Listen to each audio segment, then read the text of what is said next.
Hey guys, in the midst of editing my review and what things should come about in the Division, IGN had released some new information, not much, but enough to alter my perspective a little bit.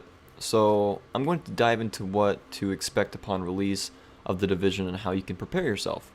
So by the looks of it, Ubisoft is not entirely concerned with the PvE aspect of the game, and their main interest is the Darkzone PvP spectrum.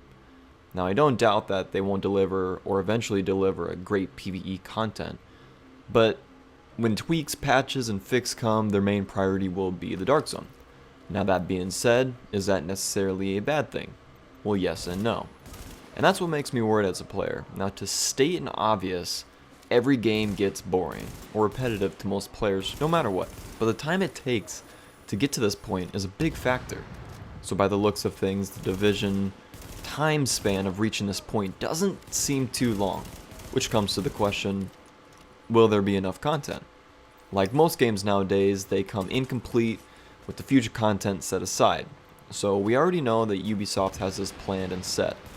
So to look at things more simply, will they be able to have the player interested until the future DLC content arrives? By the look of how the open beta and closed beta went, most people are pretty skeptical and at times had me in the same boat.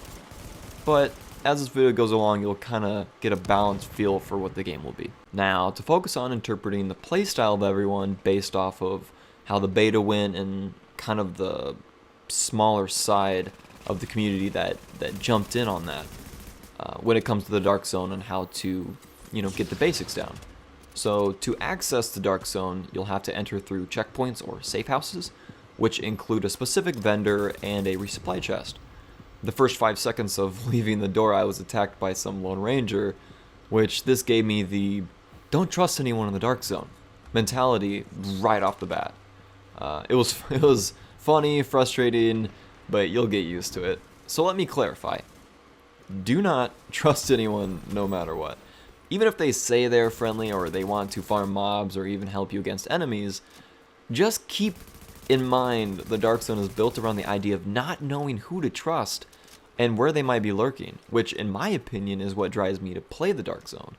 This sensation is what makes it fun as a solo player and or in a smaller party. It keeps you on guard at all times. Now, as a party-wise go, you can have up to 4 people in your party, including yourself.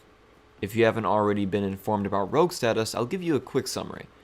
Everyone in the Darkzone is free to kill, aside from friendly fire in the party, I believe. That being said, if you shoot someone 3 or more times, or just plainly murder them, you get a status above your head along with any teammates in the area of the incident. You will have a timer depending on the severity of your actions. If you are able to get away, you can run off the timer that's above your head, in which you get a small or big reward in Darkzone currency.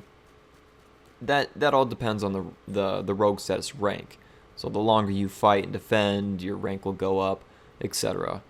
When you constantly keep raising your ranks, though, in rogue status, you can become a manhunt. Manhunt players are visible anywhere on the map and generally have a 5 to 6 minute timer, I believe. But whenever you kill anyone with rogue status, you get more than usual Darkzone currency from them. So the higher the rank of the rogue, better rewards for you if you kill them. Another hint following up with the rogue status, you gotta be careful where you throw your turrets and or your grenades. Players will deliberately run into them to make you go rogue, and in effect everyone turns on you and then they reap the rewards. Now as gear-wise goes, I won't go into a complete detail since release is so close, there's so many factors that can come up, but you can gain gear by the vendors in the Darkzone, crafting your own gear and or PvE interactions, such as instances and mob farming. One thing I forgot to mention though, for anyone that's curious, you do have 2 different levels, your storyline level and your Darkzone level. Both must coincide closely. You'll see some of the vendors that will say you need to be level 8 in story and then level 10 in Darkzone to be able to purchase or equip. So when that comes to Darkzone, I believe. When it comes to, obviously, PvE, normal storyline interaction, you only need that baseline level. Now, you can be D-ranked in the Darkzone. Depending on how many times you die, specifically, this didn't sit well with me as it reduced my levels as I was getting spawn trapped. by parties of 4. They would swap between each one and hunt me down. I ended up having to switch servers, but hopefully they do something along those lines when release comes. One of the biggest hints I can give you when playing the Darkzone, or just any part of the game, is knowing your surroundings. Save certain gear and weapons depending on the battle situation, and always know when to fire. Don't spam those bullets, as you can easily run out of ammunition. Recoil can be a deciding factor in the middle of a firefight, trust me. Unless it's just an OP gun, you only need a couple shots of it, then it's not too bad. So the more you hold down that trigger, the less likely you are to succeed. So just always keep that in mind as well. So those are some, kind of very, very basic tips when going into this game. It's a little different, but it's still a lot of fun. I mean, looking at all the reviews and a lot of the comments, there is a lot of negativity out there, but they have reason to be that way. I mean, there are some frustrating aspects about the game. The beta was horrible to let you know if you want this game or if it's going to be great or balanced. I mean, they did a horrible job on the beta, but I mean, if you've played it or if you watched enough of it, you'll start to notice that it's just something new to get used to.